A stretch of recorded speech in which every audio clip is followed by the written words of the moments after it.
Hello everyone, welcome to my kitchen. My name is Frank. It's my pleasure to be here with you guys today. I really think this is a great idea that the school is doing for you guys. A lot of people are intimidated by cooking. So hopefully all these videos myself and all the other ones that have been submitted already are going to give you guys a little freedom and encourage you to get out and try to cook by yourselves. Full disclosure, I am not a chef. I have never been to culinary school. I'm not trained per se in any way. My family did own a restaurant when I was much younger. I think it's around like 16 or 17 I started working around the kitchen and picking up a couple of things here and there. But I've always enjoyed cooking. My family growing up was very much into entertaining. We had a large family, always having people over. My father was cooking and my mom was cooking. And everybody was just always congregating around the house and having a good time in the kitchen. And it's kind of continued on into my family. My children will tell you they probably grew up the same exact way. Daddy's in the kitchen and we're having a good time. And I like to get them involved. I like to get my friends involved. And I think you'll find that cooking can actually be a lot of fun. I like to make it, like a theme night. So we're making a pot of Italian red sauce tonight. That's going to be our main dish for the start. And with that, I'll listen to Italian music tonight. Our recipe calls for a little bit of Italian red wine. But there's a good chance you're going to see me have a little glass here on the side and take a sip here and there. Obviously alcohol is not necessary, but when I have my friends over and everybody's having a good time, a good chance we're going to be doing that. So for Italian night, it's going to be red wine, but if I'm making a Mexican night, I'll play Mexican music and margaritas. You can do a lot of fun things with getting everybody involved in the kitchen. So again, we are making Italian red sauce. The idea behind this is we're going to make one very big pot of vegan Italian red sauce, and from that we can make many different offshoots and use it many different ways. You can feed 3-4 different nights out of this one big pot. You can put it in containers and freeze it. There's many different ways. As we go through this, I'll point those out to you. So we're going to start, and I'll tell you what we're going to be doing here with all the items I have in front of me. We have 1 onion, 1 garlic.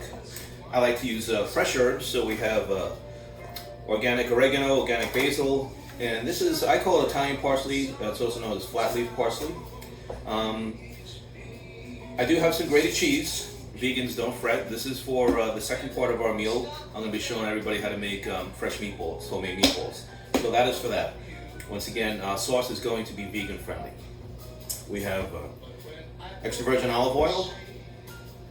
This is a can of whole peeled tomatoes, organic. There's many different brands out there. You can choose any one you like as long as it says whole peeled tomatoes. They are fresh whole and not crushed, not diced, not pureed anything. You're going to do that by hand. So I have 2 cans of that. We have 2 cans of organic crushed tomatoes and then 1 can of organic tomato paste. Why I have 2 different types of tomatoes? Like I mentioned, this is a whole tomato. These are already crushed. I like the sauce to have many textures. It can't just be like a pizza sauce that's very thin and, liquidy. My sauce is going to be chunky and have big pieces of our fresh herbs in there, chunks of garlic and onions and the different textures of tomatoes. It's going to be delicious. This is just a bottle of Chianti. It's not very expensive. I think it was $11.99 in the supermarket. If you don't drink, don't fret. You can still use this in the recipe. The alcohol cooks off and it just leaves the flavor, so you have to worry about that. And then it's also going to be a box of pasta. You can choose any type of box of pasta you want. This is an organic and gluten-free pasta, which we like to eat gluten-free here. I use a corn, brown rice, and quinoa pasta. It seems to hold up the best. A lot of times, the non-traditional pastas break down and get mushy. I find this one works very well. Okay, so from the red sauce, we're going to move on to our main dish of tonight is going to be pasta and the homemade meatballs. So I just have about, let's call it a half a pound of 80-20 ground beef. What that means is it's 20% fat is added back into the meat, and it's a little more, but we're going to use just about a half it. So let's call it a half a pound of Italian pork sausage. Okay, folks, I'm going to get my station set up here. We'll get chopping. I'm going to be showing you some knife skills along the way and have a couple of conversations about what I'm doing. If anybody wants to contact me and ask questions or comment or anything you want to do, I'd love to hear from you guys. My email is fisherking69@gmail.com. That's PHISHERKING69@gmail. Okay, here we go. Okay, everyone, we are ready to go.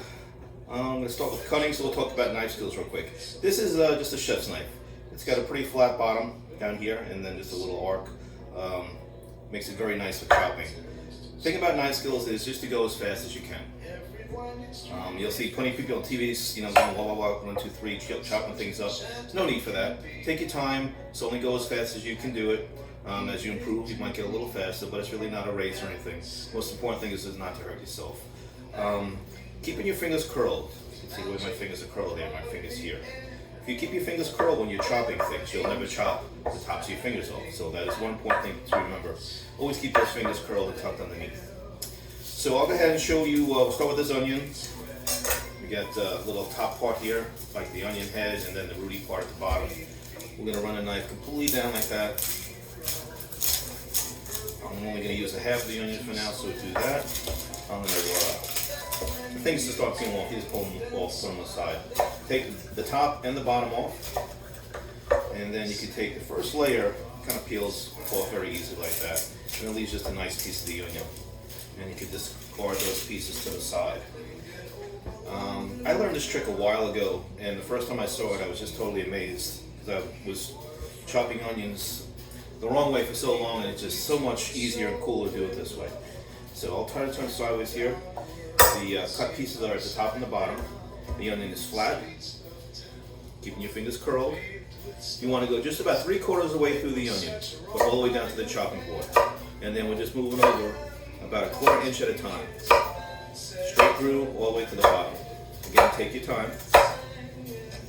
Turn the knife sideways, up about 1/4 inch on the cutting board, and we go the same 3/4 of the way in, move up another 1/4 inch, 3/4 of the way in, and then just a little at the top here. Now this is the fun part. Watch what happens. You cut that through, and it's already diced.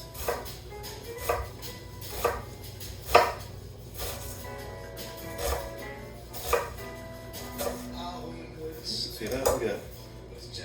All diced and ready to go. Especially when we're doing our tomato sauce, we're going to want it, like I mentioned, nice and chunky. So I'm going to leave those onions just about like that, and then I can finish up the end piece just like this. Just about the same size. Add those. And I'll put those to the side. Move on to the garlic. And for our recipe, let me try to get 5 big pieces. So 1, 2, 3. See if I can get some bigger pieces here. I'm a big fan of garlic, especially in things Italian. So 1, 2, 3, 4, 5. You know what? Let's go one more. Let's go 6 there. And we use that onion a little bit later for the meatballs. I'll put that on the side for now. So for the garlic, see if I can move the onion out of the way so you can see what I'm doing here. Same thing, we just take off the top and the bottom of each one.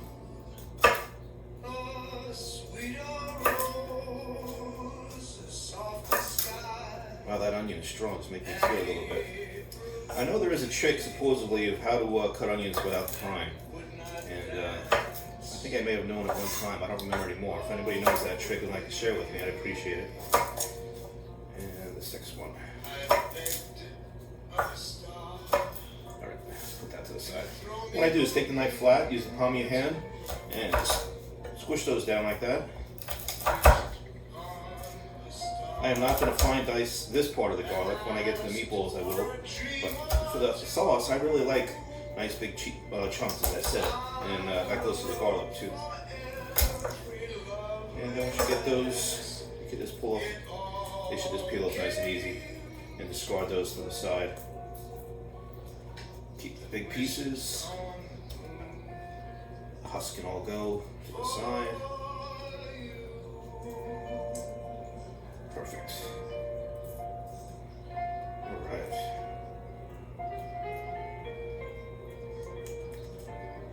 One thing to remember, I should have mentioned before I started also, is make sure you wash your hands, everyone. When I was off camera before I got started, I washed my hands. But especially with everything that's going on today and COVID, the last thing we want to do is be spreading any germs around from our food. But generally, it's always a good idea to wash your hands. Why I mention that is because I'm going to wash my hands right after I get done with this. If you get something in your eye, you got to rub your eye with garlic in it. You're not going to be happy at all. Trust me, I've learned that the hard way. Okay, so we got big chunks of the garlic, and we're just gonna give them a little rough chop, about the same size as the onion was. We'll run those through 1, 2, 3. And we'll keep those fingers curled. We start with the same amount of fingertips as end with the same amount what we started with. Alright, then we got our garlic. I'm going to pause here for just a second and get some of these things discarded and get my hands washed up real quick, and I'll be right back with you. Alright. I moved the onions and the garlic, just put them in 2 small little balls over next to the stove because that's where we're going to be using them next. Just give myself a little more room on my cutting board. So we have our Italian parsley, we have our organic basil. We have 1, 2, 3, it's like 4 pretty good sized leaves of basil. These are actually giants. I think that once we get that chopped up, it's going to be, if you want for recipe, I'd say it's probably going to be 1/3 of a cup.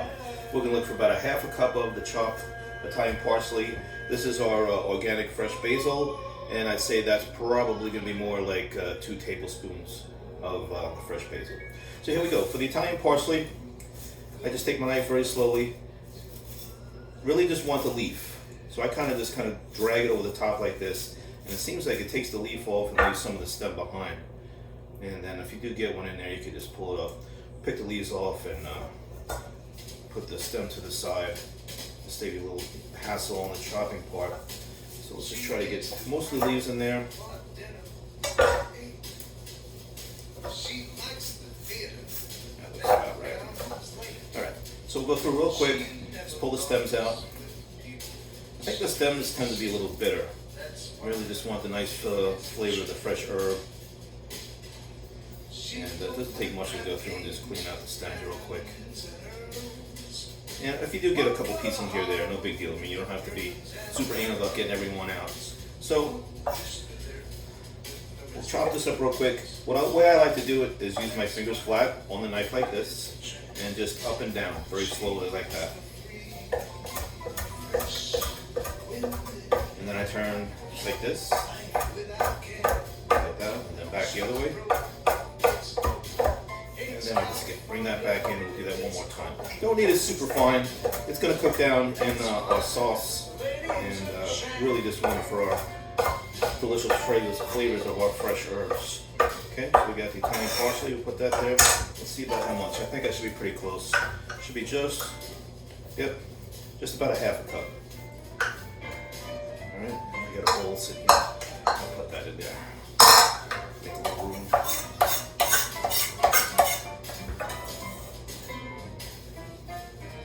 And we'll move on to our basil. The basil, I just lay them all on top of each other like this.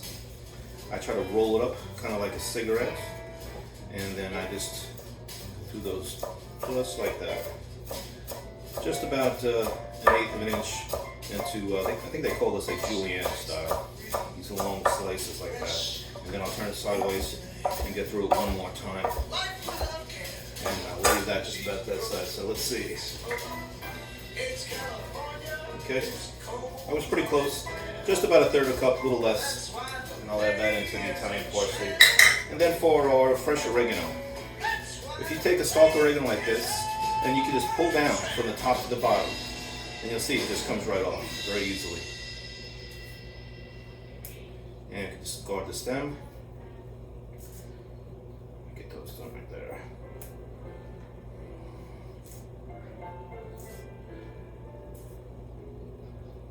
I think we'll do them all. That's 4 stalks I'm doing.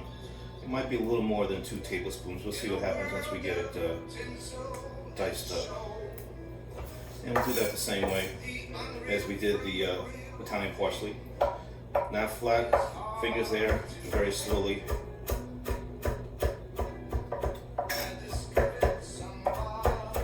Just dice it up.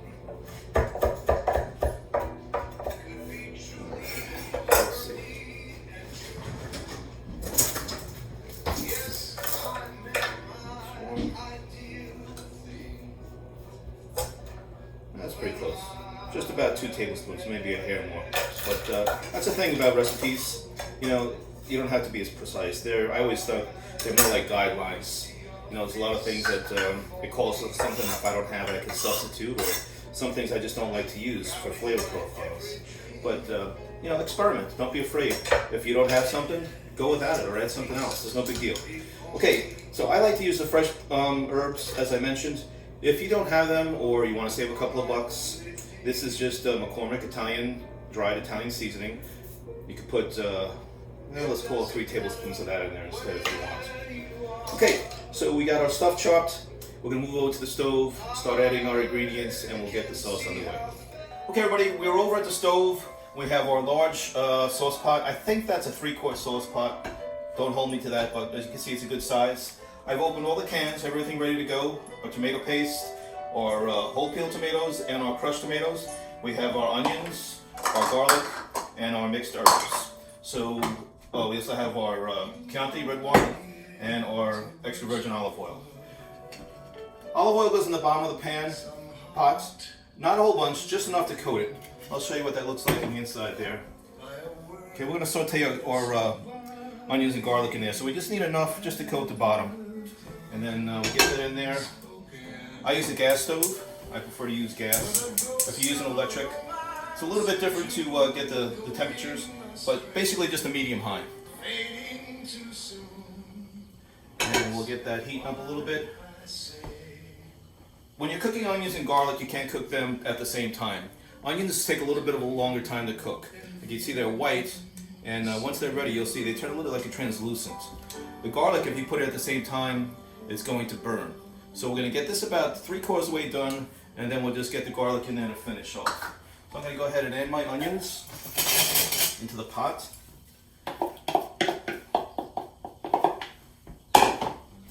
And just get that moved around in there, get them coated with the oil, and we'll be underway.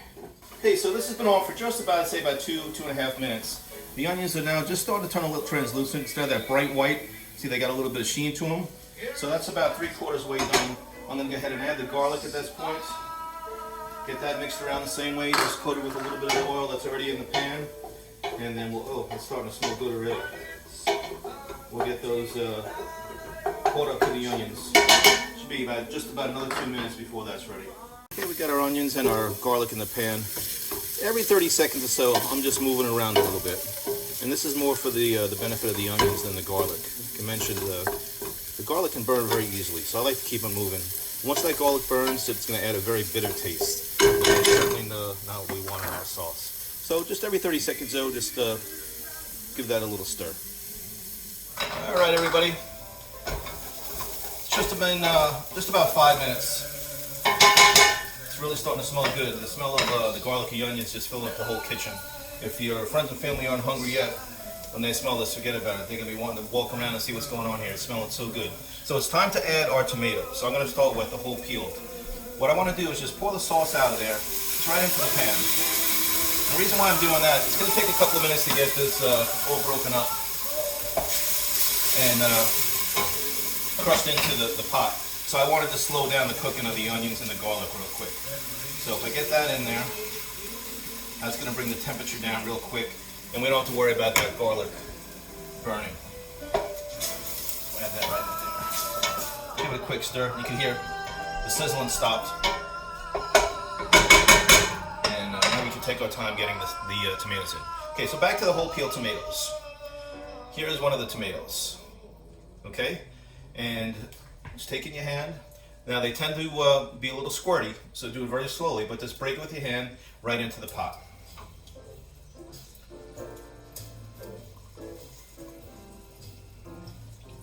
We want to leave nice big chunks. We have the other 2 cans already crushed, so they're going to be a little thinner.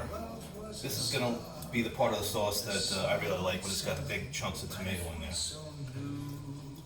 And then there's some liquid associated with that. You can just pour that in there too. That's going to all become part of our sauce. Okay, so we got that. I'm going to skip ahead. Let's just pretend I did that whole can. I did the second can, and now we'll just move on to our crushed tomatoes, and we can add that right in there. Okay, for the sake of filming, you can say that I did all 4 cans. Get those in there. And now for the tomato paste, I'm just going to put, this is like a heaping teaspoon. right in there. Tomato paste seems to be very sweet to me. I don't know if they add sugar to it, but I had made mistakes. I put whole cans in, and I couldn't figure out why my sauce was so sweet, and in my opinion, it kind of ruined it. So I'm very liberal with the amount of tomato paste I'm putting in there. I just want just the right amount for me. It's just a good heaping teaspoon. So we'll have that all combined. We got our fresh herbs.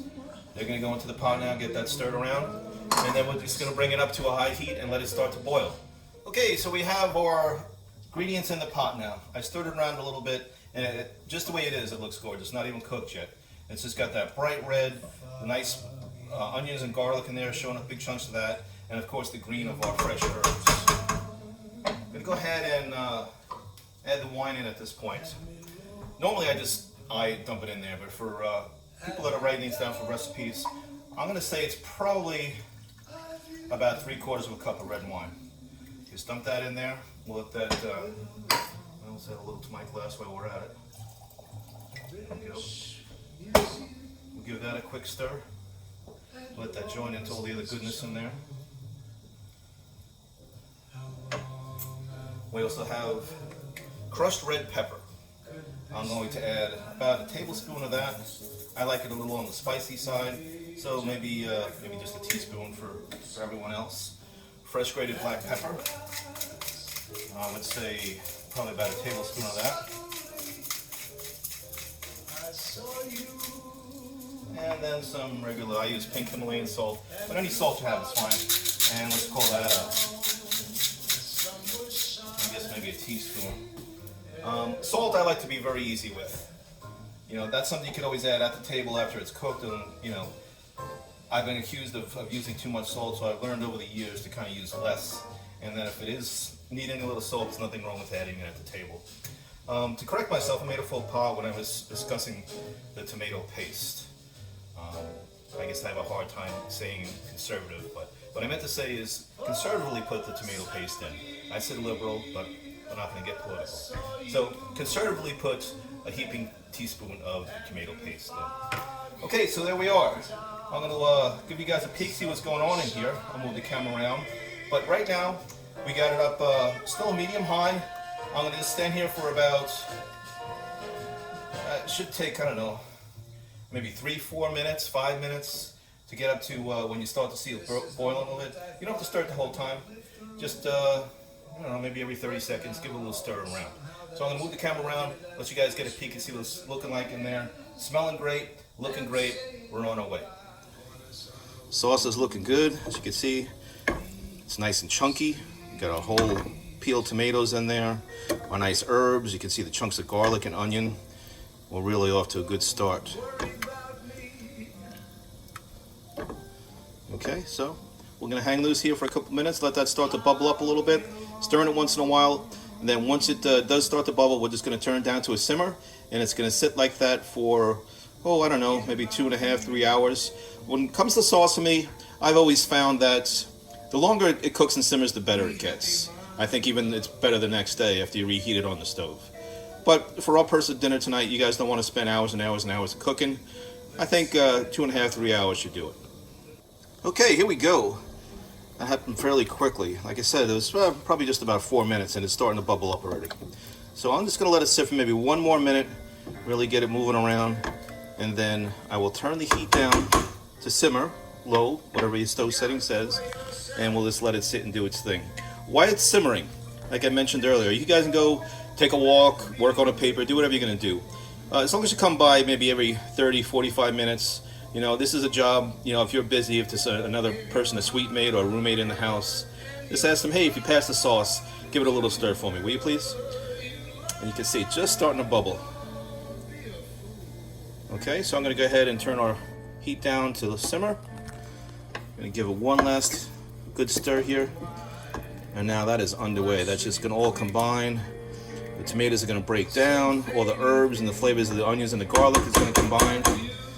It's smelling delicious as it is, but it's just going to continue to cook, and it's going to be a delicious pot of sauce for our meal tonight. All right, everybody, we're just checking in on the sauce. It's been simmering for just about an hour now, and it's looking pretty good. You can see some changes in it. The bright green of the herbs has this change now. They've been cooking down and the flavors being incorporated into the sauce. You can still see big chunks of garlic and onion. And you can still see it's still on the chunky side, just what we're looking for, just like that. So I'd say about another 2 hours to go. Keep stirring it, and we're gonna have a real nice sauce this evening.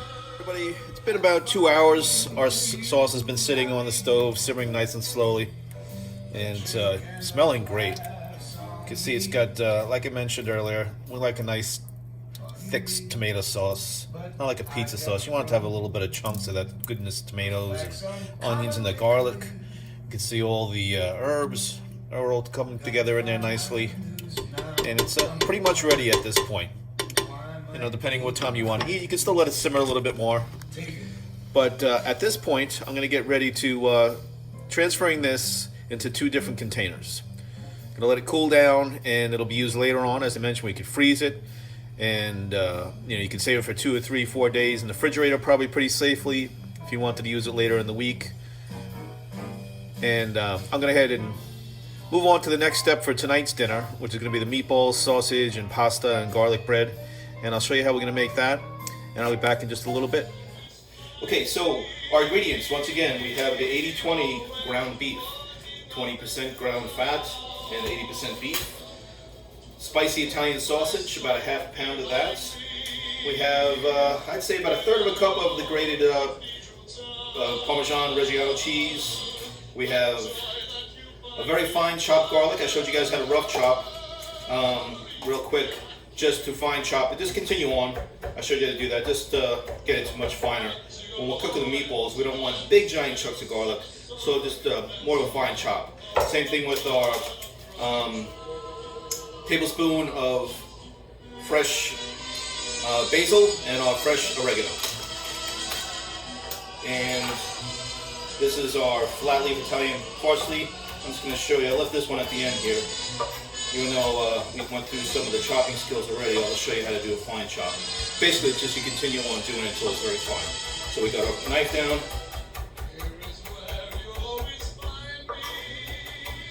Move it around a little bit. You want to take some off the knife. Make sure you're getting everything chopped. And you just keep going on it. Again, because in the meatballs, we don't want giant chunks of anything, really. We want to have the flavor from it, but in a much minuscule proportion. So we got that done. Doesn't take very long, and you'll see, nice and fine. Okay, so we got our cheese, we got our garlic, we got our Italian parsley, we have our basil and our oregano. This is gluten-free panko breadcrumbs. Feel free to use regular breadcrumbs. An Italian style is always nice. They just add a little seasoning to it. And we have 1 egg. So we got a mixing bowl. I'm going to go ahead and put the half a pound of ground beef in there. And just as you're adding it to the bowl, I'm going to put that there so you can actually see. Just break it up with your hands. It's kind of stringy as it is. It's not too hard to break it up. So we'll put that in there. About a half a pound. And then same proportion for the Italian sausage. This is a little tougher to break up. So take your time and try to get into smaller pieces. We're going to mix this all together with our hands and it should blend nicely. But if you put it in there now in smaller pieces, it makes it a little easier and you get a better blend out of it. It's quicker for the sake of filming. You guys will get the idea once you get your hands dirty in there. Okay, so we got that. We can put the rest of our dry ingredients in there. Our cheese.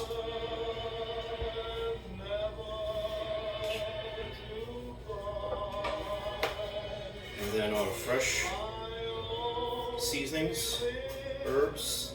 Get those all in there. Garlic. There we go. And once again, make sure you wash your hands because you're dealing with food that's going to be served with everybody. I've already done that. And then we'll just mix it all together. Just kind of use your thumbs and your fingers in a twirling motion. Let me see if I can do this so you can see what I'm doing in the bowl. So you're just mixing it together nicely. And then I spread that out a little bit.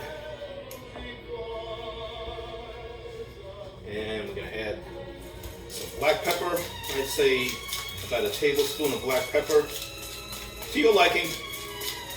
I love black pepper, so I usually put a little more than most people would. I'm gonna go light on the salt. A little salt in there. And again, I'm using crushed red pepper. You can feel free to skip this if you don't like spice. And just a couple of shakes of that in there. So our panko breadcrumbs, let's see. I'm thinking about 1/3 of a cup. So let's put 1/3 in there and see how that works out. That's about right. And the breadcrumbs, what they do is combine with the egg. It's just going to bind it all together. Once we get past this step, we're going to obviously make it into balls. And we don't want them busting apart. You know, they're going to be fried in a pan and eventually put into the sauce. And we want them to just stick together in the cooking process. So I'm going to try to roll up again and just mix it around, get it all brought together. So when you're doing this, as you can feel, you know, we got the egg in there, and it might be a little moist. I cook a lot by sight. I'm trying to give you guys measurements so you can follow along and use the right thing. But, you know, as you get better, and a lot of it's just common sense. Like this batch seems very moist to me. It's just going to fall apart. So I'm probably going to add a little more cheese and maybe a little more breadcrumbs till it gets a little more firm. So I'm going to go ahead and just pause the filming for a second. I need to wash my hands. I'm filming by myself today. I don't have a camera person, so I apologize. But I'm going to wash my hands. I'm going to add a little more cheese, just a slight more breadcrumbs, and then I'll show you what the consistency should be. Alrighty, we got that squared away. I added just a little more cheese, a little more breadcrumbs, less than 1/3 of a cup each. And we got the consistency we're looking for now. Let's see if we can get this. Got it all mixed around. So what I'm looking for is when I pull a handful out, you can see it's all clumped together. I mean, it's not much effort to make it into an actual meatball, right? There it is. So that's the consistency we're looking for. I put down, and this is just technique that I've used. I don't know if anybody else does this way, but I usually just put a little tin foil down. Take a handful out, and what I do is just go like this, roll the meatballs, kind of push them down, get them compacted together.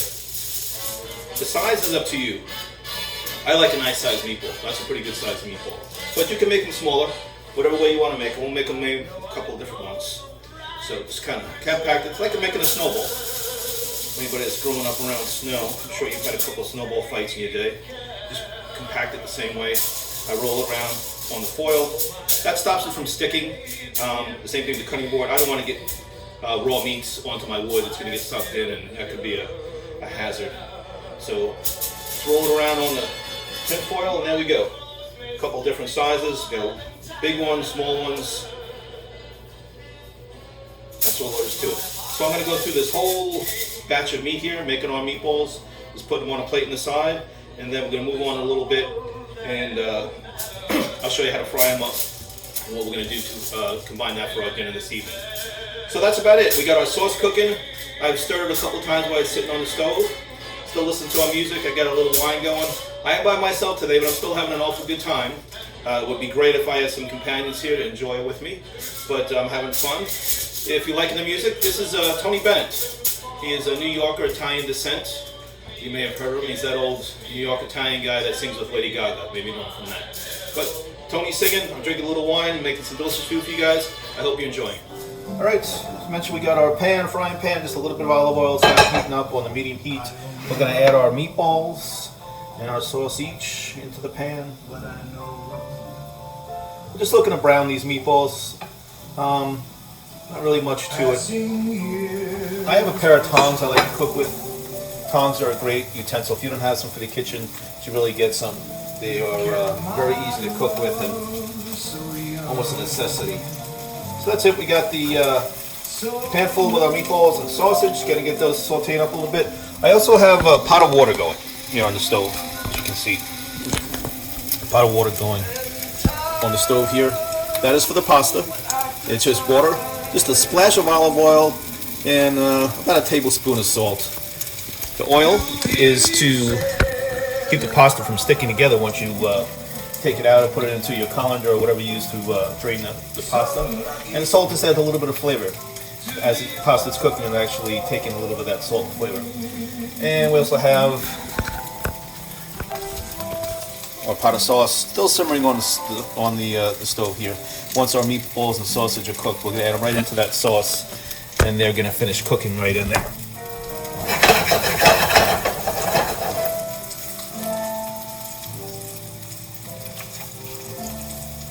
So as these are cooking, I'm just gonna turn them around a little bit, and you'll see they get a nice, real golden brown, and it doesn't take very long for that to happen on the medium-high heat. What you're really trying to do is just sear these. You're not trying to cook them through solid. Once we put them in the sauce, that's going to finish the cooking process for us. And same thing goes with the sausage. Just spin those around a little bit.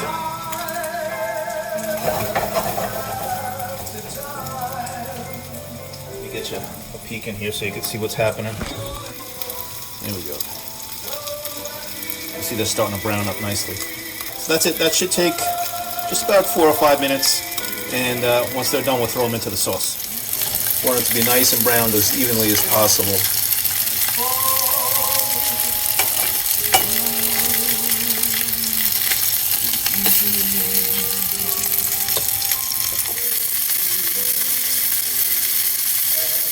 All right, here we go.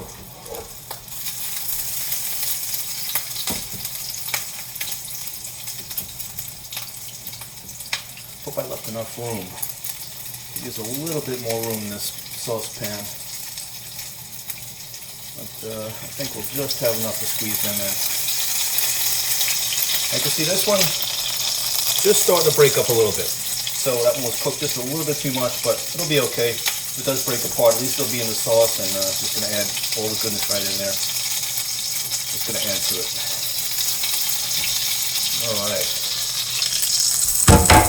Alright, so we got our 2 sausages, we got our meatballs in there. So give you guys a peek so you can see what it looks like. There we go. We got our sauce, we got our meatballs, we got our sausages in there, and that is it. That's just going to simmer there until it's time to eat. Shouldn't take long, maybe about probably 10 minutes, and both the sausage and those meatballs will be ready to eat. Okay everyone, welcome back. We have our pot of water with just a little dash of olive oil and about a tablespoon of salt. It's on the stove coming up to a boil. We're going to cook a pasta that.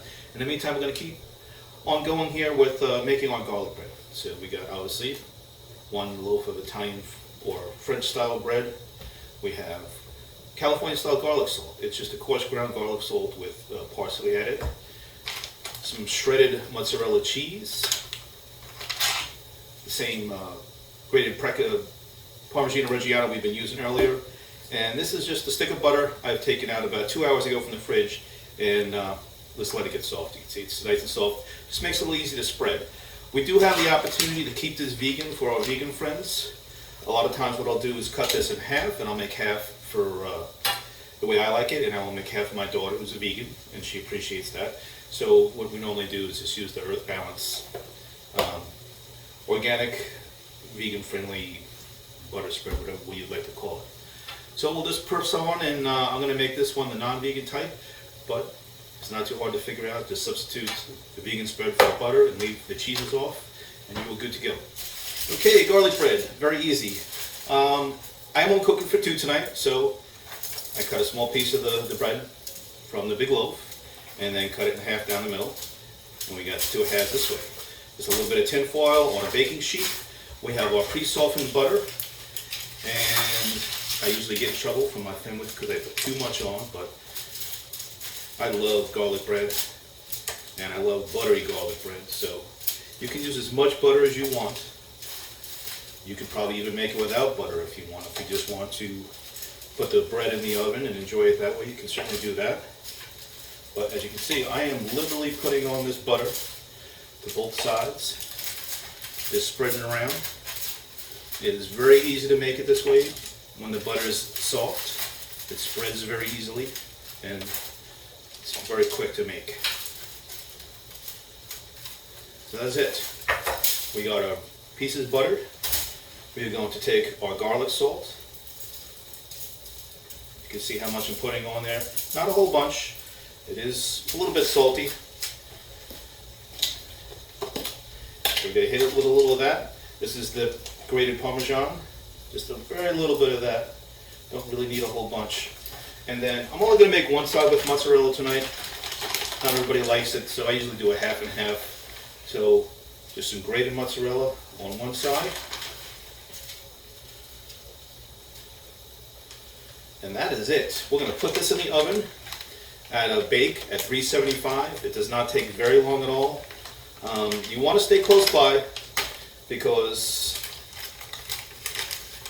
if you walk away and it browns, that's it. You only get one shot at it. You certainly don't want to burn it. So that's it. Put it in the oven. Stand by, I'd say probably 7-8 minutes, possibly as long as 10. And once the cheese is melted and butter is melted and the bread is nice and crunchy, you're ready to go.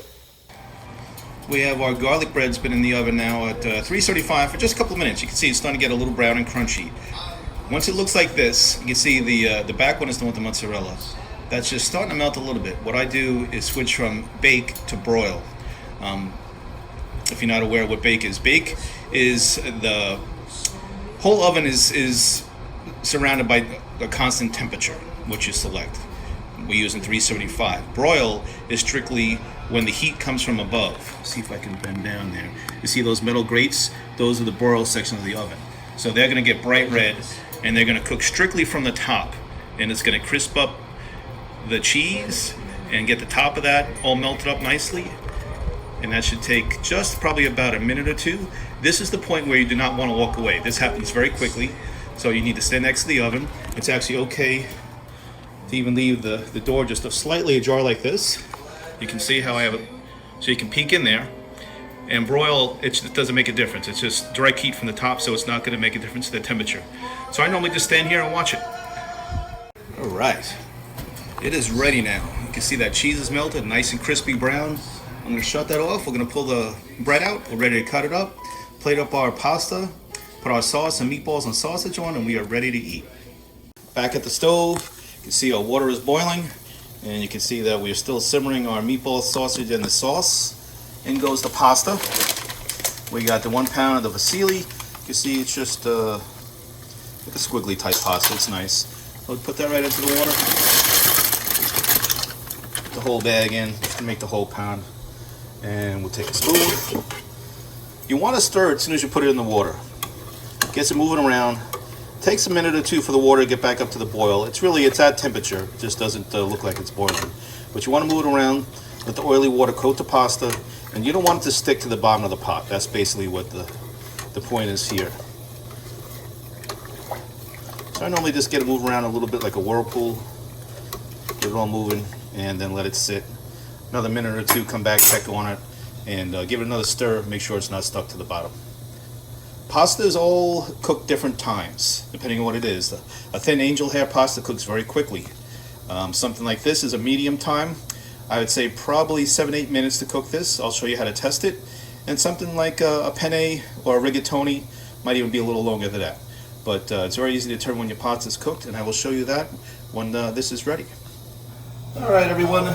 The pasta's been cooking now for about 4 minutes, I'd say. I've given it a couple of stirs just to make sure it's not sticking to the bottom. So, as I mentioned, all pastas cook a little bit differently. So I'm going to go ahead and I take a slotted spoon, just dip it in there, and try to grab just one piece of pasta. If you get two in there, that's fine.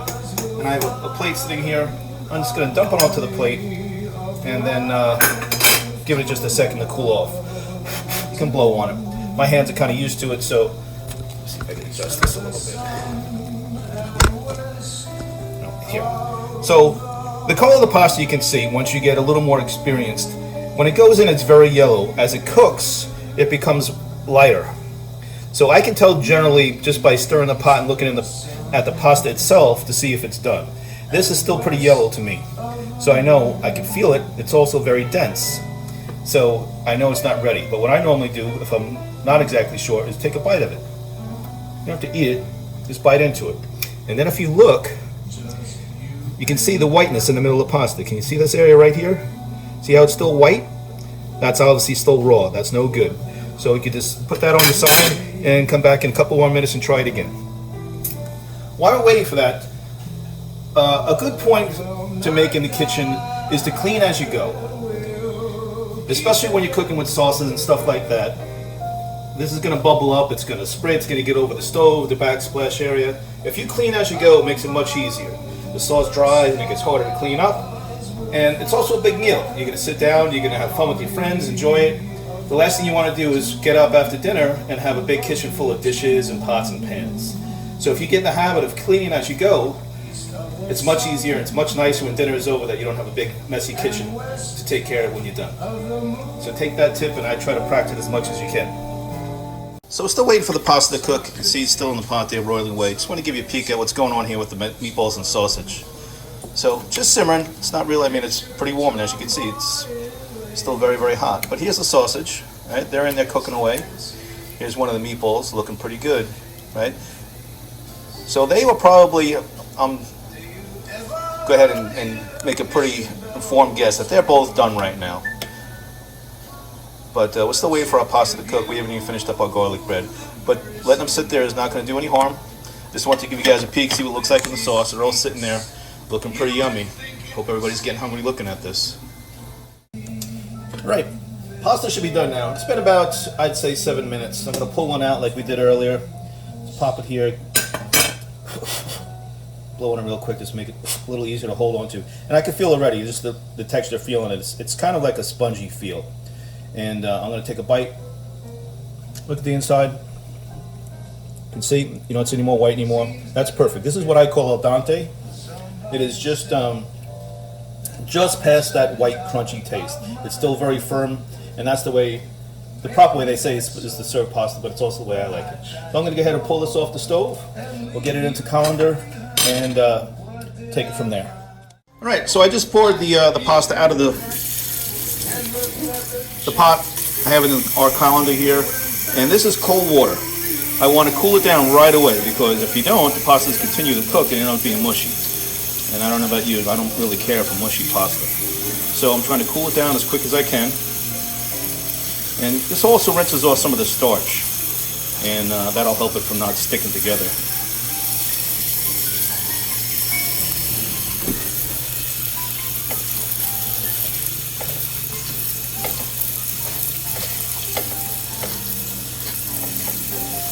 Alright, that is it. The pasta is ready. You can just sit here until you're ready to serve. A lot of times what I do is just leave it sitting just like this, and I have everybody help themselves. They can grab a bowl or a plate, whatever they like to serve it in. Generally I like to use a bowl, and they can just scoop a little in there and throw their sauce and their meatballs and sausage on there, grab a piece of garlic bread, and everybody's ready to go. We're almost to that step now. Alright everybody, we are getting there. I just grabbed my tongs, I pulled the sausages out of the pot. I'm just going to slice them up into probably a little bigger than I'd say bite-sized pieces. Yeah, a pretty good sized piece like that. You see how big it is there. The reason I'm doing that is just for ease of serving. I'm going to put them back in the sauce.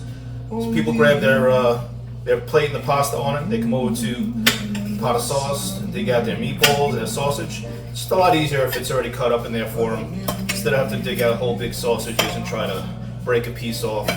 So just grab my knife, got my tongs. It's very hot, so you don't want to use your fingers. Cut them up real quick, throw them back into the sauce, and they are ready to go now. Give that a little stir around. Looking pretty good. I don't know about you guys, but I'm getting pretty hungry. Here it is. We got our meatballs, sausage, our beautiful sauce we cooked for a couple of hours now. We're almost ready to sit down and enjoy. Alright, we are ready to eat. We have our 2 types of garlic bread that we made with mozzarella cheese without. I'm going to take a piece with. Our delicious plate, pasta, sauce, meatballs, sausage. I've enjoyed making this meal for you tonight. We have a couple more coming up in future episodes. In the meantime, I hope you guys all make this and have a good time doing so. Chen Dan.